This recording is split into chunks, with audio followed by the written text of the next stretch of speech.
ჯანდაცვის მსოფლიო ორგანიზაციის საერთაშორისო ექსპერტებმა აფხაზეთის ჯანმრთელობისა და სოციალური დაცვის მინისტრთან ლაშა ქარდავასთან სამუშაო შეხვედრა გამართეს. შეხვედრაზე საერთაშორისო ექსპერტებმა დაავადებათა კონტროლისა და საზოგადოებრივი ჯანმრთელობის ეროვნული ცენტრის წარმომადგენლებთან ერთად საქართველოსთვის მალარიისაგან თავისუფალი ქვეყნის სერტიფიცირების სტატისტიკის მინიჭების საკითხებთან დაკავშირებით ისაუბრეს. ყურადღება გამახვილდა ამ მიმართულებით ოკუპირებულ აფხაზეთში არსებულ ვითარებაზე და პროცესში საერთაშორისო პრაქტიკის გამოყენების მნიშვნელობაზე.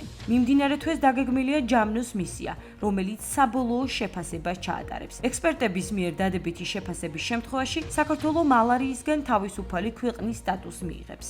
გაცნობითი ხასიათის შეხვედრა გაიმართა ჯანდაცვის მსოფლიო ორგანიზაციის წარმომადგენლებთან, სადაც ვისაუბრეთ აფხაზეთის ტერიტორიაზე ადგილობრივი მალარიის გავრცელების საკითხებთან დაკავშირებით.